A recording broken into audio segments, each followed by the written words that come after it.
Welcome to the Daily Slant powered by ProFootballFocus.com and brought to you by DraftKings.com. I'm your host, Josh Hayes, joined as always every Tuesday by Renee Miller. You can find Renee's great work over at Pro Football Focus along with ESPN, RotoWorld, and you can follow her on Twitter at ReneeMiller01, and you also find me on Twitter at JoshHayesFS. Renee, welcome to Week 5. Welcome to Week 5, Josh. We're here. Yeah, there's a lot of craziness going on. Following Week 4, we're not just talking about the DFS action, a lot of industry news, and so we'll touch on that here quickly in a few moments. But I just want to set a couple goals for the show. First of all, I'm pretty solid in the analysis that's coming because you're on the show, so we know the analysis is going to kick serious butt. So that part we have covered. We're going to get into all the DFS lineups because we do that every week, and I always feel much better about my lineups after I get talked off the lid for some bad plays. Once we wrap. So we've got that part covered too. And, that's going to be for everybody, not just for me. Third part of this is going back to Fantasy Baseball Insider. Renee has a cat that likes to make random appearances. And we were talking about how she felt like the cat might make an appearance. So I have a specific DFS cat strategy I would like to unveil here. So I'm figuring this is sort of like cat SEO. Like there's some keywords that I can mention like whiskas, or catnip, or mice, something to that effect. If I mention these keywords at some point throughout the show, I feel like we're going to get a cat appearance on the official Pro Football Focus YouTube channel. Your thoughts? Well, there are two cats here. I am recording from home today, so there is that possibility. We'll see. They tend to be a little camera shy, even more so than me. All right. Well, just don't be surprised if I talk about cat-like reflexes of Odell Beckham Jr. or you know what I mean? Like, where were those last week, by the way? Yeah, I know. I had another. I'm determined to keep stacking until it officially pays off because I really feel like we're talking about the top 2, top 3, wide receiver in the game. So I'm going to keep going to the well until I get tired of getting burned. We don't think we necessarily really got burned. He just hasn't had the whole 150 yards, 10 catches for 3 touchdowns that we think is coming at some point this season. So don't be surprised if I say, hey, he's got the chance to take it to the litter box instead of the house. All right. So I'm going to try to work in as many of those as possible today. All right. Quick serious note. We're going to talk about the DFS industry news. A lot of people, anybody who's listening to the show basically already knows the DFS firestorm that's going on. And you had a great take here in the pre-show. So I want to go ahead and give the floor to you and have you mention what you think is going on, what your take is, and where do we go from here? Well, I just was saying I agree with a lot of what Drew Dinkmeyer said, and he posted his thoughts in the Daily Roto forums. I recommend you check that out. He always has a level-headed, informed, well-thought-out, and well-spoken reply to when these issues do come up. I think it's a really important issue that's been really poorly reported. There's been a lot of sloppy journalism regarding these issues, a lot of trendy keywords like insider trading that I think are just really false and inaccurate.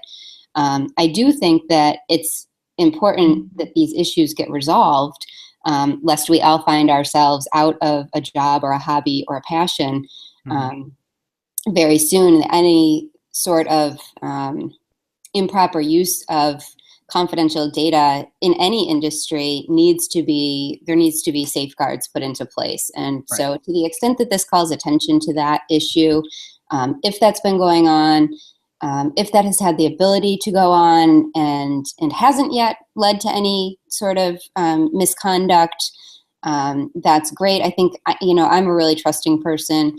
I like to give people the benefit of the doubt. I don't think that any one person has misused information, but just the idea that possibility exists, I think, is something we need to fix as soon as possible.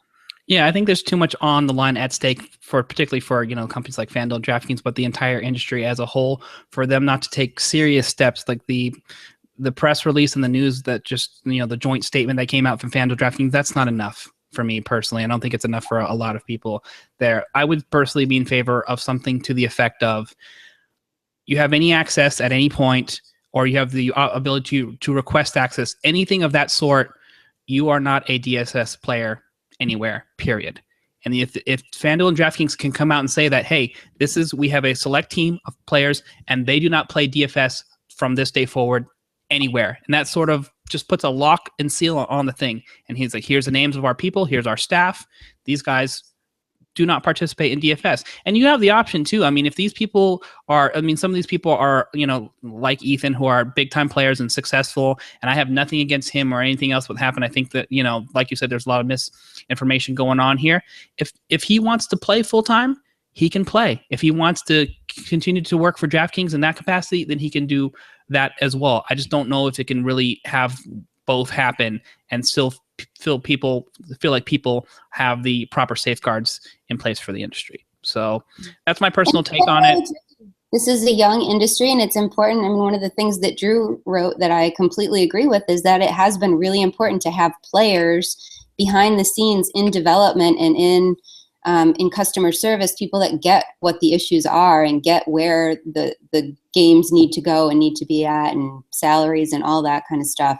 So it has been critical to have players be in those positions, but I think we're outgrowing that a little bit. Yeah, we're at the point now that I think that if you took any DFS veteran and put them in that spot, they're going to recognize and understand what the issues are as a high level player, as a big volume player, as a new customer. Most people, for the most part, get it. And we don't need, necessarily. I know we don't want to spend too much time on this, but I think that is not true. The average person does not get this at all. The average person, like I just had lunch with a friend of mine that doesn't play fantasy, but has heard all of this news, is a big sports fan, doesn't get it at all. Doesn't get the issue, doesn't understand the nuance, and believes what's being reported. See, that's why you have to take. I totally agree with you. I've heard so many people just yesterday pop up and you're like, see, I told you, I knew it was too good to be true. There's too much money on the line for there not to be some shady business going on. I've heard all those stuff from a lot of my friends who are not hardcore in the industry like a lot of other of us are. So we're obviously very protective of the industry. We want the facts to be out there. I don't know if they're ever going to completely be out there, but the only way to do that is for FanDuel and DraftKings to make a big statement and say, hey, we've created these additional safeguards because we understand there's some major concerns going on. I think something along that line needs to happen. And then we can sort of move forward in a positive step. Because if it doesn't, you don't want the government to have to step in and get involved, and things could get definitely worse from there. All right, we're going to spin it forward here into week 5. We've dwelled enough on a lot of some of the, doldrums and ugly stuff happening there along, outside of week 4. So really quickly, before we move on to our picks and our plays for this upcoming week, anything that you took away from the game itself, from adjustment-wise, performance, that you're going to roll into your week 5 matchups? Yeah, I mean, I had a pretty terrible week 4. I had just a few players that I interspersed in different lineups, and it was like I had a stick of dynamite in every lineup, sometimes 2. It was just a really bad week for me.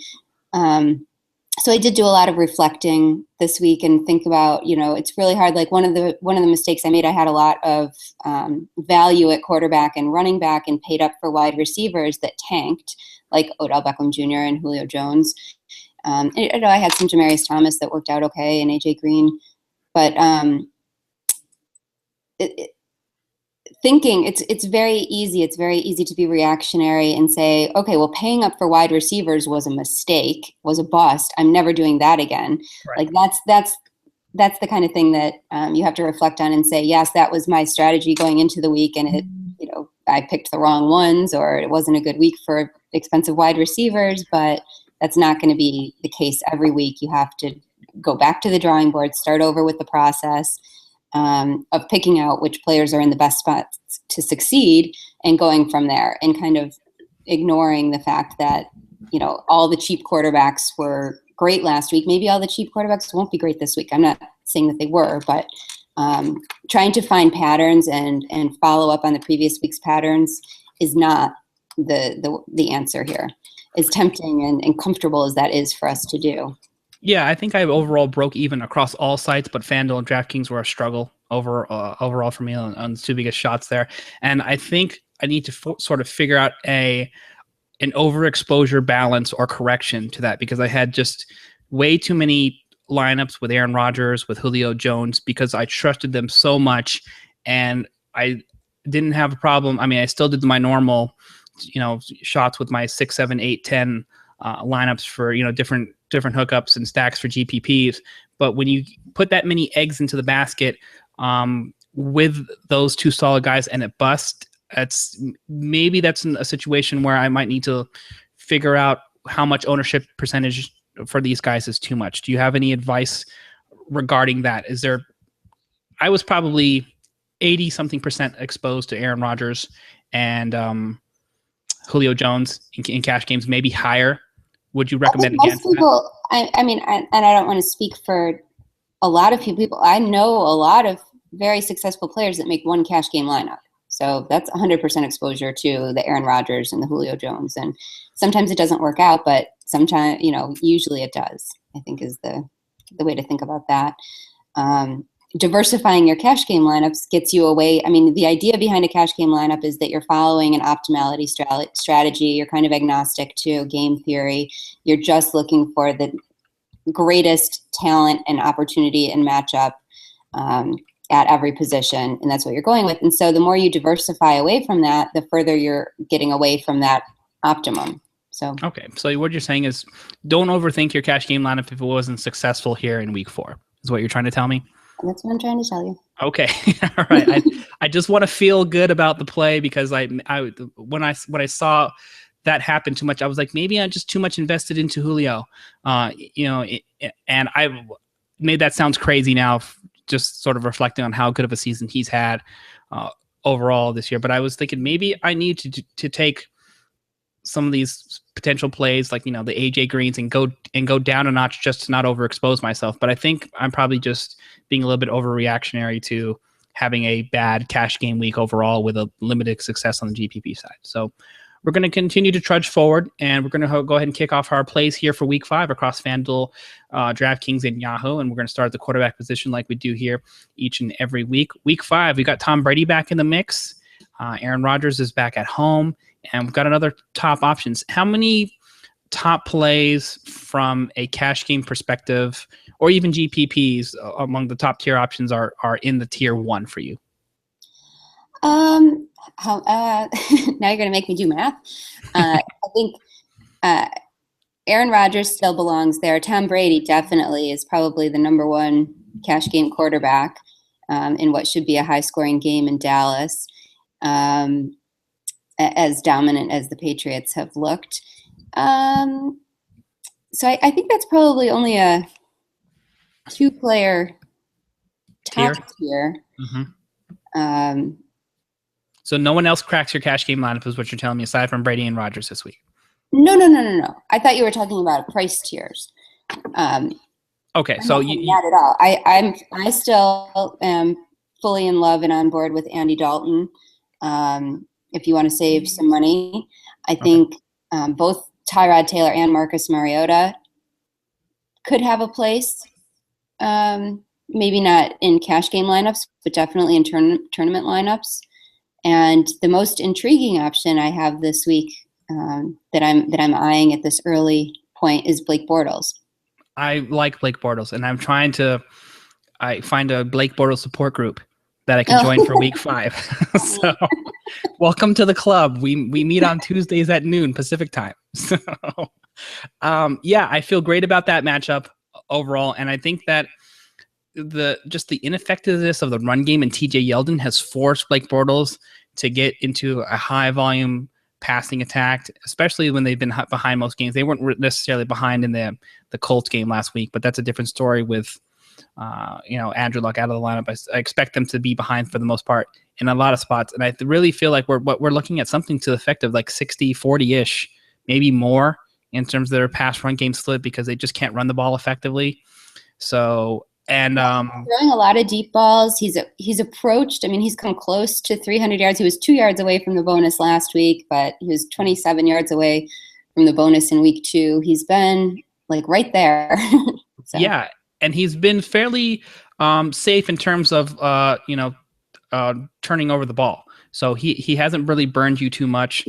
He had against Carolina Panthers on the 13th, he had 2 interceptions, but after that, just no more than 1 interception in the game since then. So yeah, fairly solid passing attack overall. I do love Allen Robinson, and they've done at Allen Hurns too. Nice little breakout game for Allen Hurns, and we could call by our boss, or one of the bosses, Jeff Radcliffe, there this week. So want to tip my hat to him for that.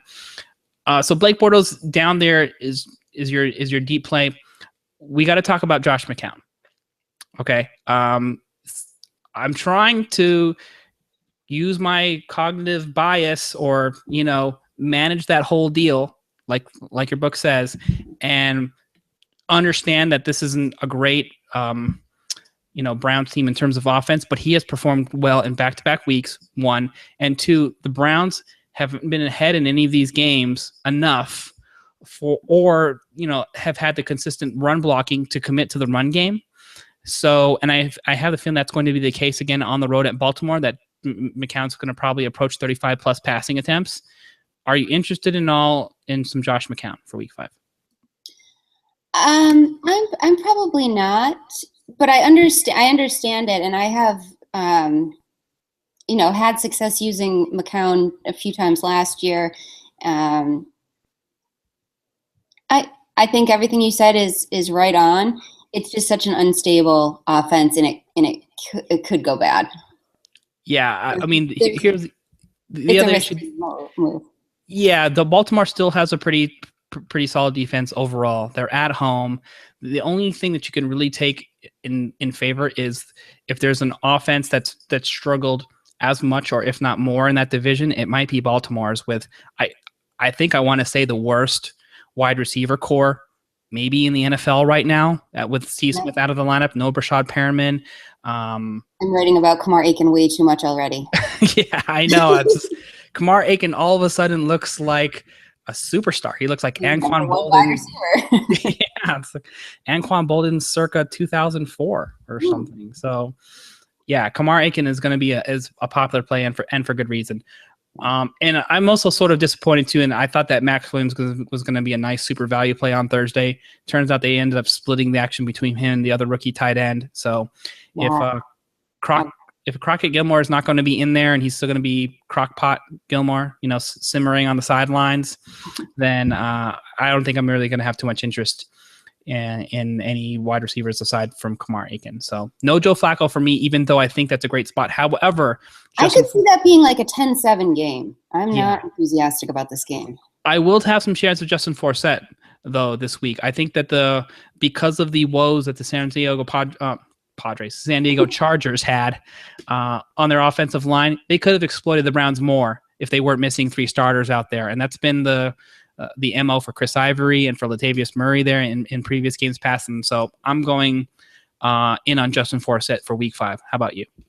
Interesting. Yeah, I like the matchup for him. I was so burned by Melvin Gordon last week. Me too. He was one of my worst calls and players that I used overall. So disappointing. But yeah, going back to the well of whoever's running against Cleveland is certainly a strategy I'll be using. All right, so we've covered some of the quarterbacks there in the top tier and a couple of middle tiers. Any other sneaky guys here coming out of the woodwork that we maybe need to take a look at in a GPP? I mean, I think Brandon Whedon's worth considering. Vegas has it as a pretty high-scoring game, and he's getting the job done. It's not pretty. He did take a couple shots downfield to Terrence Williams last week. They didn't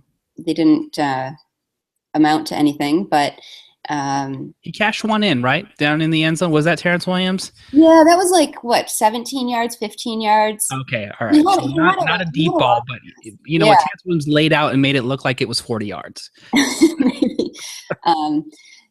So, yeah, I mean, I think Whedon's getting maybe a little bit more comfortable because in his first game, I don't even think we saw him attempt anything longer than 10 yards. So there's some upside there. I think for his price, he's the same price as Josh McCown, and I'd rather use Whedon. All right, fair enough. He's the same price as Blake Bortles, and I'd rather use Bortles. But I would rather use Bortles too, because there's an opportunity somewhere where the Cowboys running game sort of gets out of the mud, and they can turn Whedon back into the game manager that they'd rather see him play. I think that's that should be the strategy. I don't think they certainly want to air it out against New England, although they might be forced to. But if they get the opportunity, at least in the first half, to pound away at them and burn clock in the offense and just keep Tom Brady on the sidelines, I could definitely see that as a viable option. At what point do we start considering Christine Michael as an option? Does he have to play for you in a game? Only reason I'm mentioning this is because Randall and McFadden are so bad. So bad over the last couple of weeks. I know he came up with a 3-touchdown game two weeks ago, but aside from that, we're looking at like well below 3 yards per carry for these two as a tandem. So I feel like the Christine Michael train is coming. It's just a matter of when. So for you, I think we're gonna have to at least see it 1 week. Am I right before we start rostering this guy? Yes, 100%. Okay, so just a little preview from something that's coming. I think the only thing you can take away from that for week 5 is that I'm probably not going to have too many shares of Joseph Randall or Darren McFadden. Here's the other question that my co-host Benny Ricciardi posed to me on a RotoWire show is like, what happens to Lance Dunbar's catches out of the backfield? Do you feel like that's Randall's? Do you feel like that's Cole Beasley's now? Yeah, I'm afraid it's more Beasley. Yeah, so Beasley, to me, I think is actually going to be one. It could be, what's his name, Eduardo Escobar, the other tight end. They could do a lot more with 2 tight end sets, I think is a reasonable option. Gavin Escobar, thanks. Well, yeah. He's been good when he's been in the games. Last year and this year. Last year he was a rookie. This, I think, is his second year. Yeah, so and they're sort of getting a little bit short on offensive options there in terms of wide receiver there. I wouldn't be surprised if it's we see a lot more Jason Witten and Cole Beasley, because I guess the best threat that we can talk about even is Terrence Williams in this game. Mm-hmm. So and the Patriots are the best in the world, I guess, at taking away what you do best. So they're gonna have to figure out a second option, and that could definitely be Gavin Escobar. So I like that call there as well. So I think we've sufficiently covered some good quarterback options there as well. Oh, I want to quickly just mention Philip Rivers. San Diego are they on bye this week by chance? I don't see him on this list. Chargers are. I thought the Chargers were playing at home once again. Am I wrong? They are. They host Pittsburgh. Yes. Okay. Philip Rivers, to me, mid-tier option. I'm going to go back to my Philip Rivers, Keenan Allen stack. There's going to be and Antonio Gates, by the way. We'll talk about him when we get to tight ends, but I'm going to definitely have some shares of him in the mix. Yeah.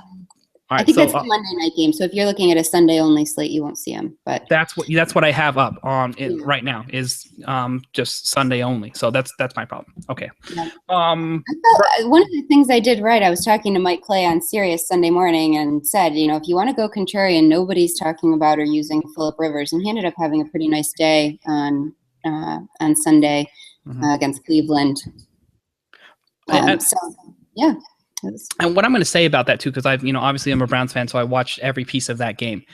They completely abandoned the run. They lost Stevie Johnson. They lost Malcolm Floyd. They were running 2 tight ends out there, and he continued to burn them with like 3 versions of the same play over and over and over. So, I mean, maybe it's not the worst thing in the world to go with a Joe Flacco to Justin Forsett stack. I don't know.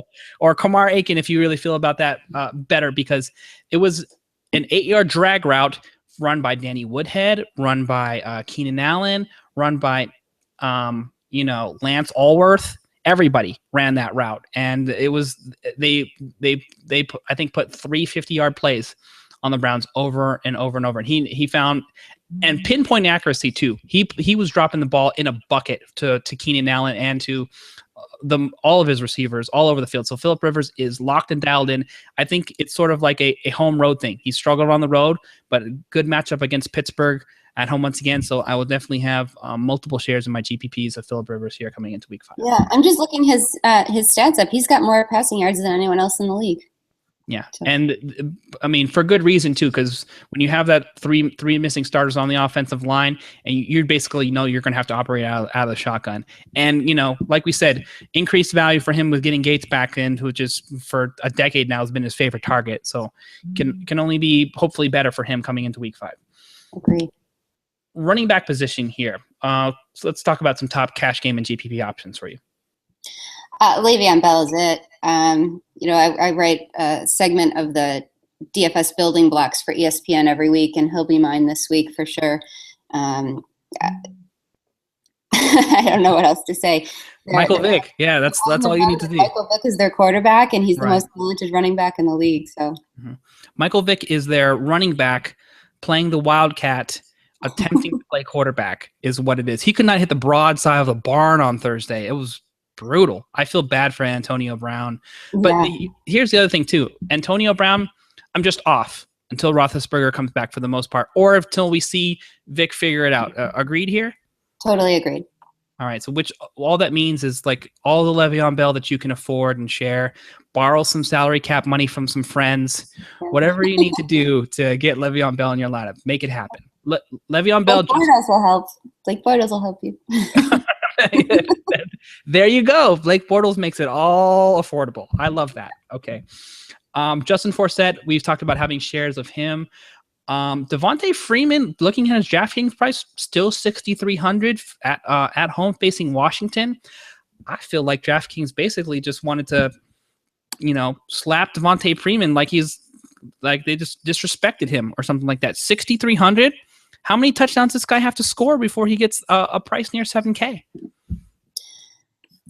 He's Devontae Freeman. I mean, you'll notice there's a few interesting players like this in the salary algorithm that seem to like have a manual adjust associated with them, because based on what they've done so far, you would, like James Jones is another one. Sure. You would expect them to have much higher salaries, but the algorithm is like, we know who these guys are.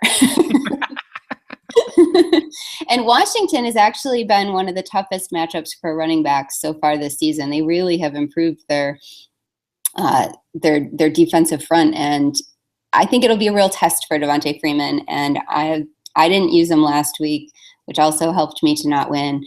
And I don't know. I don't know that I'm paying more to have him against a better defense. Okay. In their favor, and I don't know if this is a DeMarco Murray thing or a Washington Redskins thing, but DeMarco Murray did next to nothing against the Washington Redskins in the run game there in Week 4. So there's that piece of it. Having said that, I just think there's just too much value at 6,300, particularly as an example on DraftKings. So I'm going to have some exposure there as well. But I do feel like this is also potentially maybe a Latavius Murray situation where you're like, this is a good matchup. He's proven himself. But the thing is, he's done it 2 weeks in a row. And I've sort of, maybe this is just like a ride the hot streak type thing, but Atlanta, like their offense is dialed in on all senses, with the exception of Julio Jones. And here's the other thing too. Anybody who's concerned about Julio Jones, by the way, their running back scored 5 touchdowns on the ground. There was a clear situation where Atlanta was gashing them in the run game, and there was no reason for them to volume up 15 targets for Julio Jones when there was an obvious advantage that they can exploit in that matchup. So put that in your back pocket for all of you Julio Jones owners, including myself, wondering where he disappeared in Week 4. That was sort of game flow, game script, whatever you want to call it. And that game was way in hand before they even reached the fourth quarter.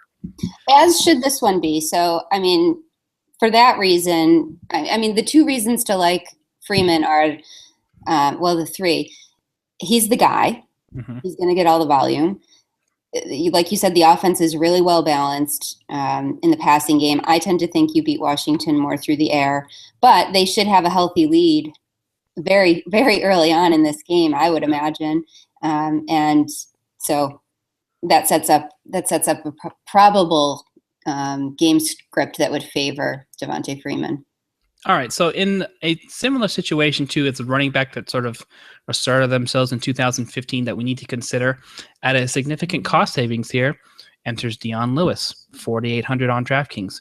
Should we be rolling Dion Lewis here in Week 5? I think so. I don't see any reason why not to. He's not a must play. I don't think you have to have him in your lineups, but the price is right. The role is established. He's had his mistakes, but they haven't seemed to cost him playing time like they have with other Bill Belichick era mistake makers. Sure. Yeah. So no concerns about LeGarrette Blount. I think Blount will be involved also. I think he's probably the goal line guy, but this is it again. This is another offense that's going to be prolific enough that, especially in PPR, I think Dion Lewis has done enough to be on the field a significant amount. I agree, and you just have to understand too that even if they gave LeGarrette Blount 15 carries, Dion Lewis as a third down back, particularly on DraftKings and full point PPR, is still a good bet for, I think, double-digit fantasy points, which is a fairly safe floor. And he's got cat-like reflexes there. I think defenders will be nipping at his feet but not able to tackle him. So they'll just probably just barely try to tackle him and by his whiskers. But for the most part, it has probably a good chance to take it to the litter box. So. That's all 4 of them. I worked them all in. Where's the cat? My cat is sound asleep on the couch behind me. I just wasted my best script right in the middle of the show for a cat. Twitch an ear. Oh man! All right. Next week. We're going back to the well next week. All right. Other running backs on your list here. Who else is on my list? Let's see. I think I know we talked about Bortles a little bit. I think as a fairly low-cost, high-volume guy, TJ Yeldon is usable in cash games. I don't think he's got as much upside as you would want in a tournament, but he got 100 yards running last week. I think he's yet to score a touchdown, but that's bound to change at some point. And it's a volume play, really, for very little salary. 4,400 on DraftKings. 66 on FanDuel. I guess we should talk about Todd Gurley. Oh, yes, please. Let's do that. The breakout of the week. Mm-hmm. Do we expect that to continue? Because the price is still very, very viable. Where is he? 4,300 on DraftKings. I have to believe he's going to be really, really popular at Green Bay. Yeah, 4,300. Super cost savings there.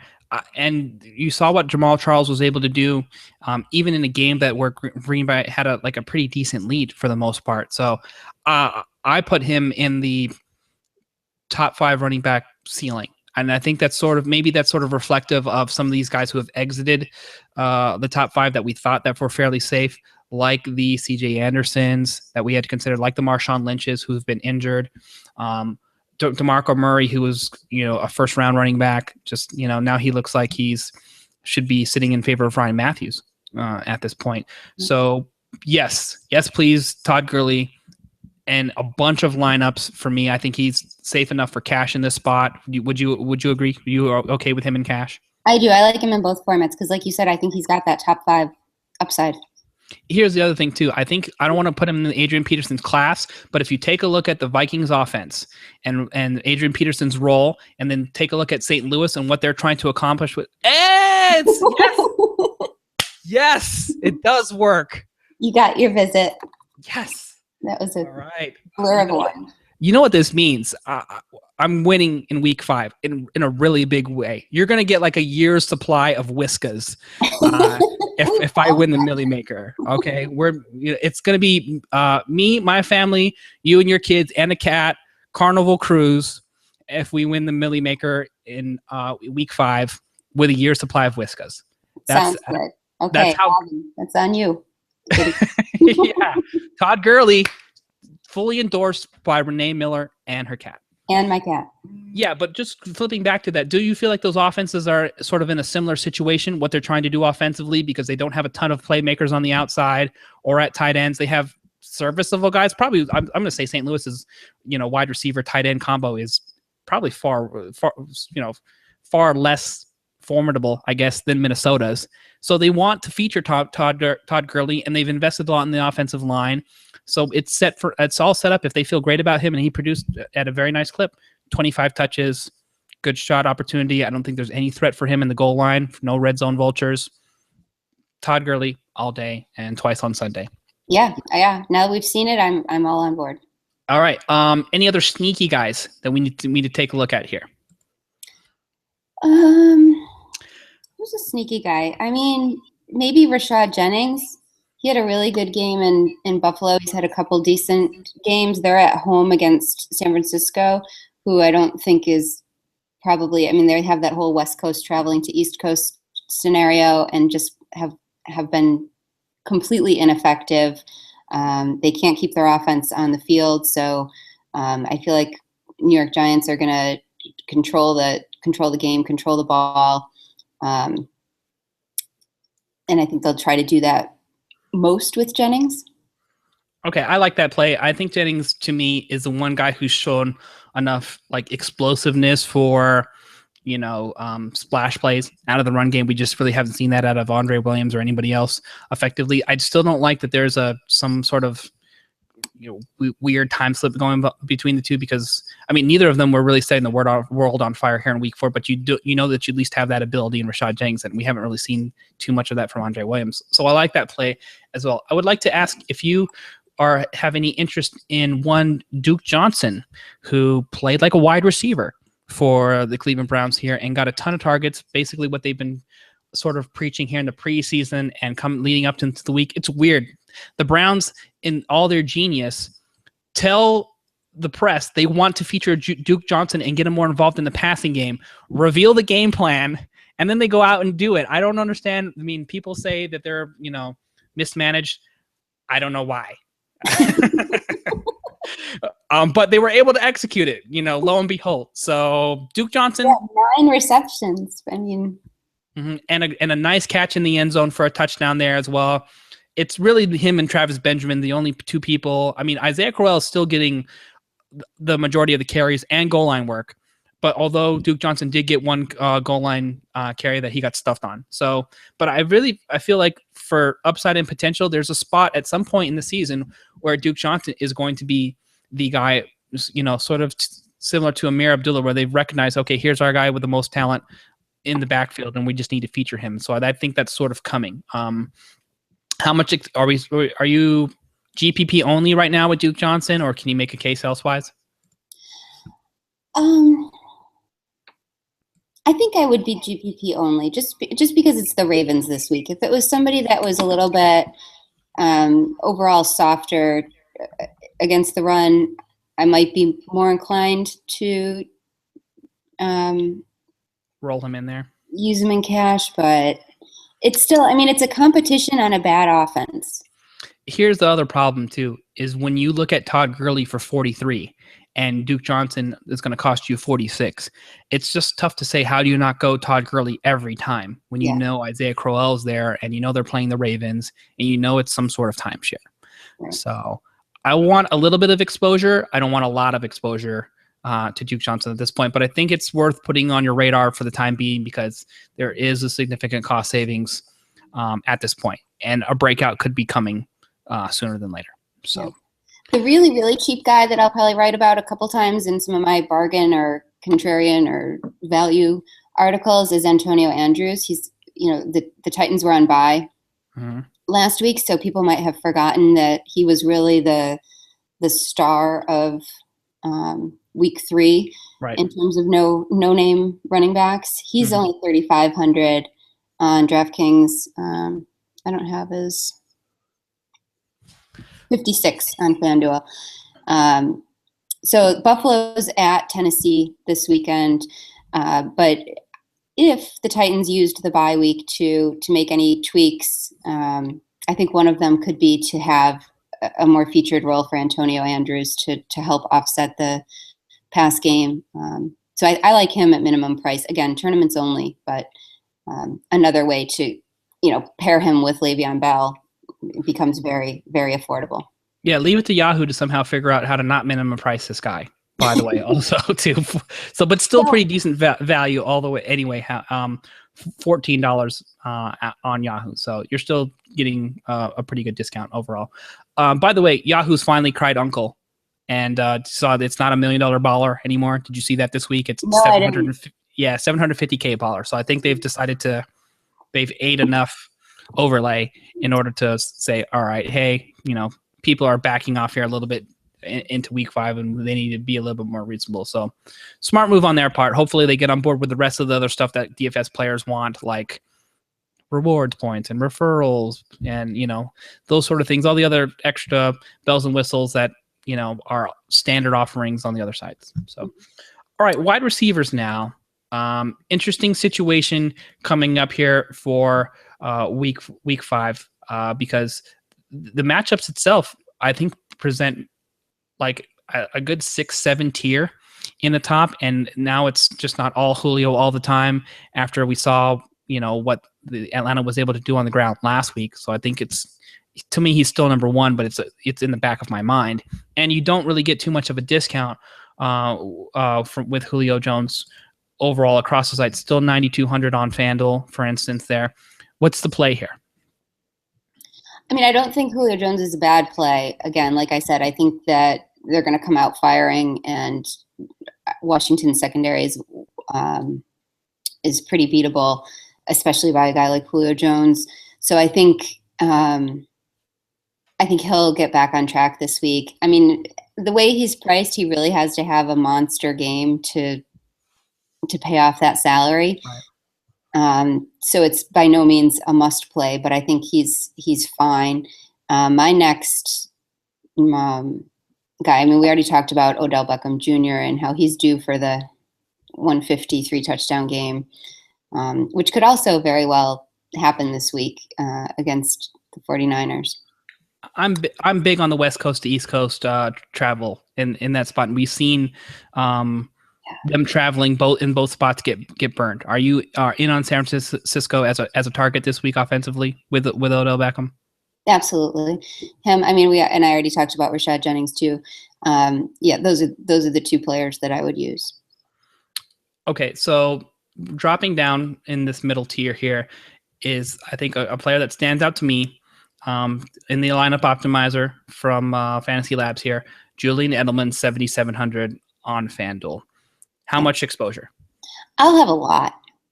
I mean, like I said, I think Tom Brady is the best quarterback option of the week, and Edelman and Gronkowski are his favorite targets. Either or both of them belong in a lot of cash game lineups. The volume for Edelman is unreal, and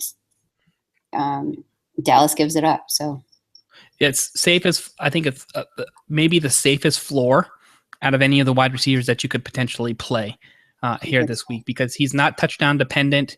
He's not game flow dependent.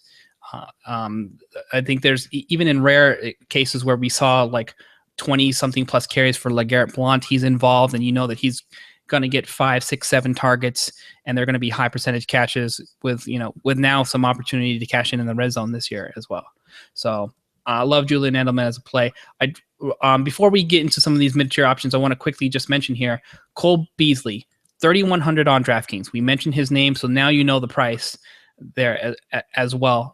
Not necessarily a cash game option for me, but I'm going to be mixing in some wide receiver 2, wide receiver 3 flex plays depending on the site in order to save some salary and roll some bigger players into my lineup. I think he's Lance Dunbar now, like we mentioned here, coming up for week 5. So put that in your back pocket. Other wide receivers that you're interested for cash or GPP? One guy that I think will continue to kind of go under the radar a little bit, but who's been consistently productive, and you could say it about his quarterback too, for a couple of weeks now, is Jeremy Maclin. Just the yardage is there. I mean, in his past, he's been over 140 yards receiving in his last 2 games, 1 touchdown in that span. And as painful as it is to watch Alex Smith actually control a game or execute a game, it makes it hard to use a guy like Jeremy Maclin, but he's only $6,000, and there's no denying what he's doing. The Chiefs host the Bears this week, and we've seen what opponents have been doing to Chicago. So I'm kind of in on Jeremy Maclin.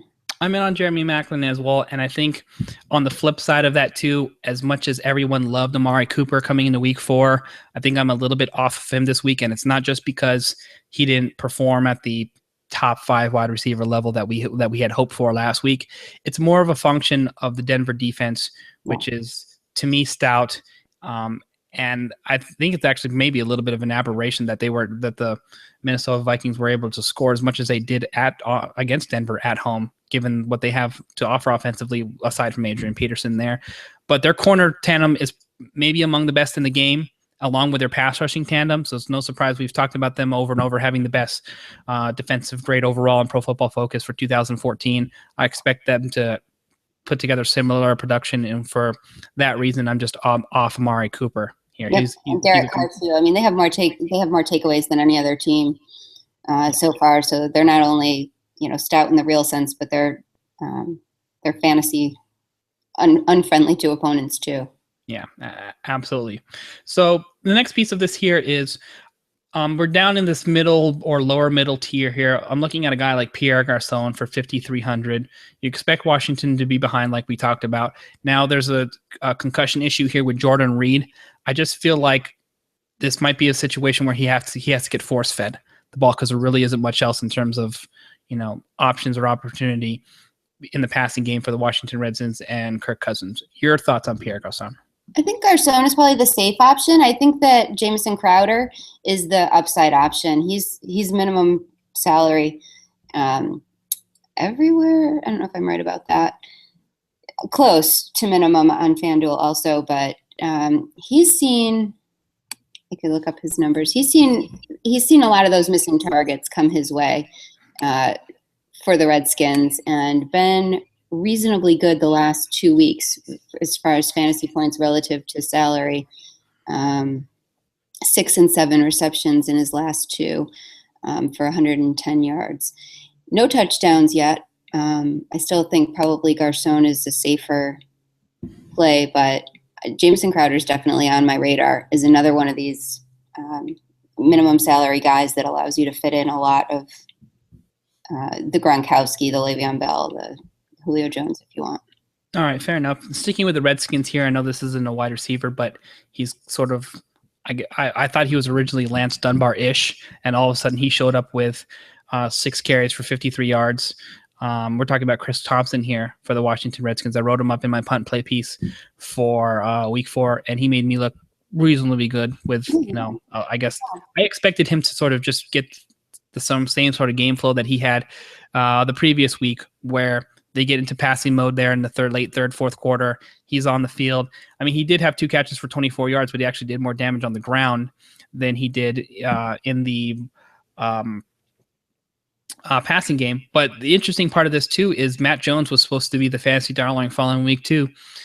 Jones goes for 1.6 a carry, and Chris Thompson's the most effective back in week 4 at 8.6. Do we need to take a look at Chris Thompson in any of our lineups? He's definitely on my radar too. I don't know if I'm going to go as far as writing him up, just because of the crowded nature of that backfield now. I mean, because Matt Jones isn't gone and Alfred Morris isn't gone. So yes, he's been exciting. He's looked good, but I don't know that he gets the job. Yeah, I'm sort of feel the same way about 3-headed monsters. I want to avoid them for the most part, which is why every week I haven't gotten enough shares of Joseph Randle to feel comfortable, because if it's Randle doesn't get 20 touches, then Lance Dunbar did some damage, but Lance Dunbar isn't really going to get carries. And then there's the Darren McFadden issue. I think we have the same sort of issue happening here in Washington. It's like we need somebody to get traded. I don't want to. Yeah, traded, not hurt. Yeah, I don't want to wish anybody. You have to love the matchup. Even though Atlanta's defense has been good at football, they've still given up more fantasy points to opposing running backs than any other team. Yeah, so I feel like maybe we get back to the week 3 performance where Washington gets behind and it's full passing mode there somewhere towards the end of the second half, and then we can see some Chris Thompson dump offs for cheap salary. So yeah. I'll throw him in a GPP or 2 just for that factor, but I don't want a ton of exposure until we get a clear backfield situation. Any other mid-tier or even sneaky wide receivers that we need to consider for week 5? I mean, Kendall Wright is always a guy that I consider in cash games for PPR sites. Again, Tennessee's at home against Buffalo. Buffalo is not the avoid at all costs defense that many of us thought that they might be this year. And Kendall Wright's the clear top target there. I think he projects pretty well this week for PPR. We talked about Blake Bortles and Allen Robinson. He's right there in that kind of low to mid 5,000s price range. I like Allen Robinson at the best of that group in terms of like overall ceiling, I guess, because I think that he has number one wide receiver skills. I don't think he's necessarily a one, but he's priced like a very affordable 2 or a very affordable flex play, depending on how you want to play him or what site you're playing on. So I am going to try to dip in and get a good amount of exposure, especially, granted that we've talked about how both you and I are loving Blake Bortles here in week 5. So I'm trying. I don't know if it's not a hookup situation. Like, you don't have to have Allen Robinson if you're playing Blake Bortles. If I'm reading this correctly, or am I with you here? Yeah. On the same page? Yeah. Yep. I often don't like to. If I'm taking a risk on a low-priced quarterback like that, I don't like to kind of go in 100% when there are multiple options. It could easily be an Allen Hurns game. There's. So I'll take Blake Bortles, but not pair him with anybody in case he does have a terrible day. Then I'm not losing at 2 positions. That makes a lot of sense. When you feel like you're taking a riskier option, then you can build, more of a safer floor into your ceiling, or into your lineups with some of these higher priced options. And I think as much as we love him, neither of us would say that Blake Bortles comes without risk. Yeah, it's basically like, I'm interested, but we're not getting engaged yet. Is what it is. We still have some more getting to know each other. Yes, we need. Right. I mean, you can meet the parents, but we're not spending the weekend. Start with dinner first. See how it goes. Okay. Yes. All right. Tight end position here. We don't need to spend too much analysis with Gronkowski. We know he's the top option. Well, you lock him in your lineups anywhere you want, GPPs or cash. We can move on from there, correct? Yep. All right, so let's talk about some other options if we're not going Gronk, and what you like here for week 5. I continue to like Charles Clay. His price is slowly rising, but he's clearly a huge part of what Buffalo's doing. Tyrod Taylor loves him, and he's been quite trustworthy for both the Bills and fantasy users. Yeah, 9 for 111, I believe, here in the last game. So, and had the touchdown called back. In that ridiculous game. I know that hurt so many people. I know. I had Charles Clay in some lineups that had potential. And, the other thing, too, is like Tyrod Taylor and Carlos Williams were looking like bustos up until he tosses that one in the end zone, 23-yard pass, or like sort of saved it from being total devastation, but probably not enough for you to reap the rewards of playing either of those guys. So, yeah. Carlos Williams, all on borderline bust team here for week 4. And now, have you seen now that he is in concussion protocol, I believe? So, Boom Herron on the radar, by the way. So, season longers who played Carlos Williams or have LaShawn McCoy, you're gonna have to go grab Boom Herron. And now, I think Boom Herron, is he even in the game this week? I don't know if he's listed. I don't see him on there. I think that maybe I'm not looking at all the games, but I don't believe he's not in there. Yeah, that stinks. So you're not going to be able to get him as a sneaky play here for you don't this want him though. You don't. Well, at minimum salary, for a starter, you almost can make a case for anyone. But who are the Bills playing again this week? Tennessee.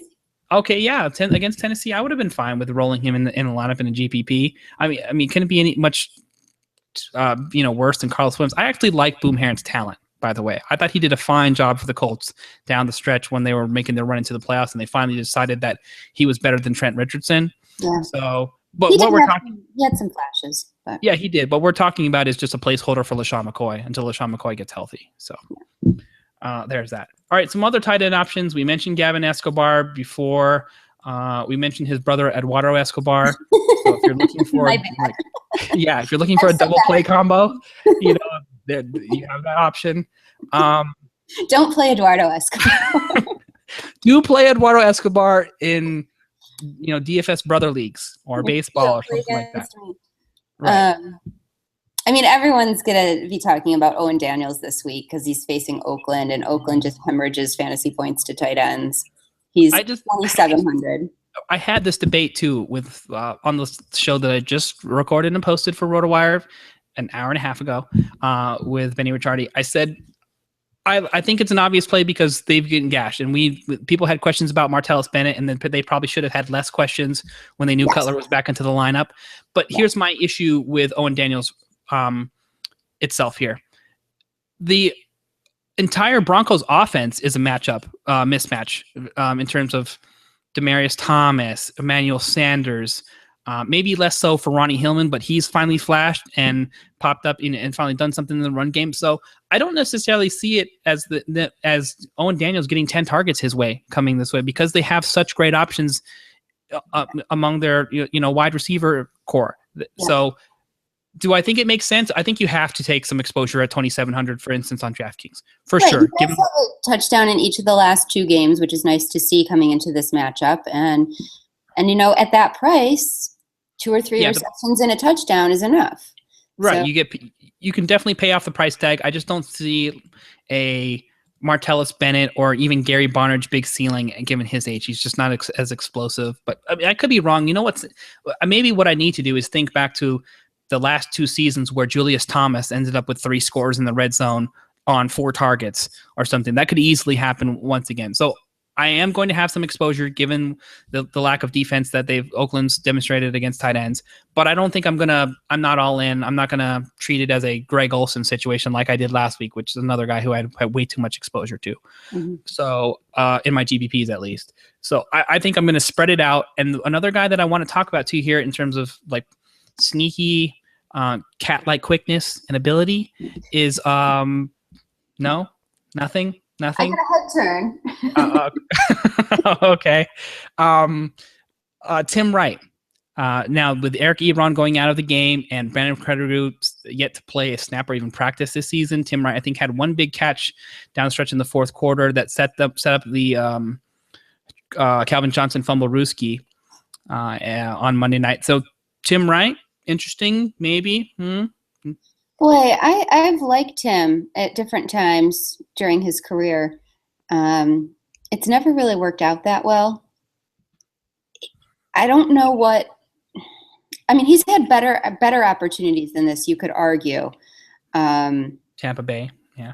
Yeah, Tampa Bay and New England too. Didn't he have – Well, New England, he was flashing with Gronk, which was crazy. He could come up with like 2 touchdowns on 3 targets or something like that. So, which you could never predict. I think Tim Wright was part of that whole illegal offensive line alignment that the refs didn't know how to call. Right, right. Yeah, and so that was messing people up for a couple of weeks, and he became a popular season-long pickup, and then that quickly fizzled. But right now, if you take a look at what Eric Ebron had been getting force-fed in terms of targets, and if he stands to reason that he might be out because he got carted off. I know he's considered day-to-day, but that doesn't look good right now sitting here on Tuesday. So Tim Wright is a guy that I'm probably going to take a few shots on. He's not my top tight end option, but he's, to me, in the Owen Daniels range in terms of, if you want to spend down and save at that position, somebody you might want to consider. Interesting. So there's 3, I guess if we consider Tim Wright, he's my 3rd out of Owen Daniels, Richard Rodgers, and Tim Wright. Okay, all of those make sense to me. I think you're fine plugging and playing and mixing and matching in your GPPs to create the proper amount of risk spread out in case any of those guys hit. Who's your cash game lock aside from Gronk? You don't want to spend $7,500 on DK, but you're locking this guy in for cash. Charles Clay. Charles Clay. Okay, so Charles Clay over Witten, Charles Clay over Tyler Eifert, even. Yeah. Okay, I like it. I am a big Tyler Eifert fan. I know that he hasn't performed to the level he had the first 2 weeks of the season, but on talent alone, do that. That's why Clay is becoming so important to me in my lineups, because he has been that big of a part of the game plan every week.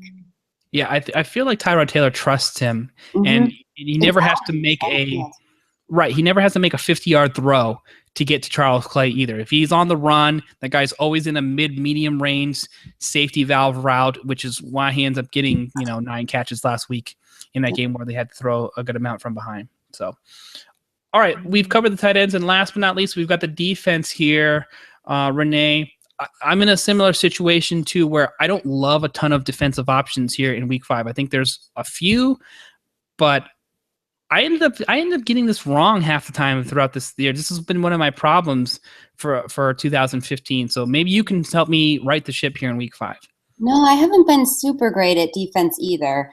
All the good ones are on the road. Yeah, is Denver. the first thing to notice. So then you get down to teams like Atlanta and Green Bay, both of whom I think are okay options facing the Redskins and the Rams, respectively. They both have reasonable turnover ratios with their opponents and are playing at home.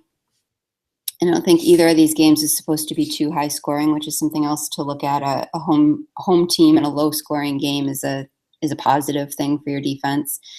The Giants are also at home, and San Francisco just turns the ball over like all the time than everyone else. So that's a team to consider. I know. Colin Kaepernick is like, here, I don't want it. You Yeah. guys take it. It's like, these guys don't want to catch it from me. I'll just throw it to somebody who wants to catch it. Yeah. So the Giants aren't too expensive. They're really $2,900 on DraftKings. That makes a lot of sense. I'm probably going to be one of my more popular plays. Yeah. I don't know, right? I mean, otherwise.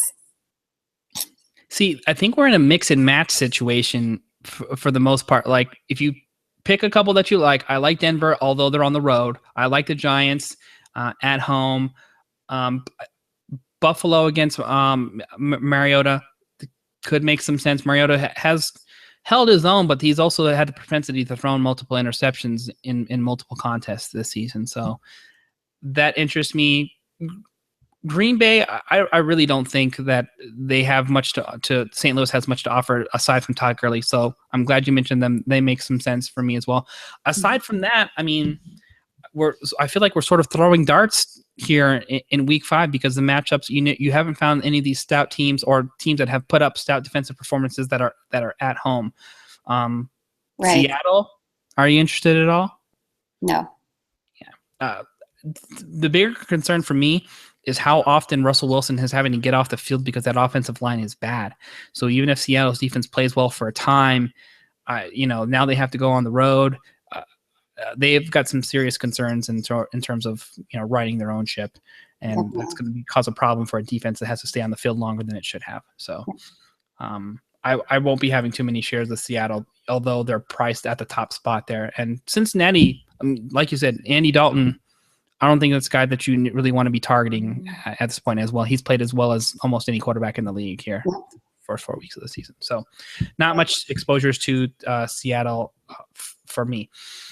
Same situation here with Arizona for you two, going on the road against Detroit, desperado mode. I like them better than Seattle. But still, I really don't like a defense on the road. And if I don't have to. Here's what I'll say, and I just wanted to bring out my reasoning for mentioning because this isn't me, necessarily touting these guys, but I think it's worth mentioning because the Fantasy Lab Optimizer is targeting Arizona and Buffalo as two of their top tier options. Having said that, I'm in your camp, and I probably much prefer the Giants defense or the Denver defense. Feel better about the opponent and the playmakers in those matchups versus the other two. Mm-hmm. Having said that, I went against Carolina, against using Carolina, which the Optimizer recommended last week because I just didn't have a ton of faith. And then Winston popped up with 4 turnovers. So I thought the Optimizer was all in on the Eagles last week. They were. It was Eagles and Carolina. I think were 1-2. So, okay. I mean, not bad. Either way, I didn't have enough exposure to the top spot in Carolina because I just thought that Denver against Minnesota was such a lock. So, all right. So there you have it. That's going to wrap it up for today's show. Before we get out of here, Renee, what do you have coming up here this week? Oh, I've got all the usual stuff. I've got bargains and contrarian plays coming out on Roto World. Wednesday and Thursday, I've got flex plays coming out on ESPN. And a piece where I discuss all of the highest projected over-unders games, the top 4 or so games. That'll be out on Friday on ESPN. And also on Friday at PFF, I have my top DraftKings plays. All right, and you can definitely check out my Friday Punt Plays article on ProFootballFocus.com talking about some people not like Thomas Rawls in week 4. He won't be on there, so we'll try to come up with some better options for you here to save some salary there, and make sure you check that out on ProFootballFocus.com. Don't forget you can subscribe to PFF Radio on iTunes, listen on Stitcher, Blog Talk Radio, and the official PFF YouTube channel, and the Fantasy Sports Network as well. Thanks as always to Renee Miller for joining me for her and with her expert insight. Don't forget to follow her on Twitter at ReneeMiller01, and you can follow me and send all your comments, complaints, and questions on Twitter at JoshHayesFS. Thanks for watching and listening, and we'll see you next time.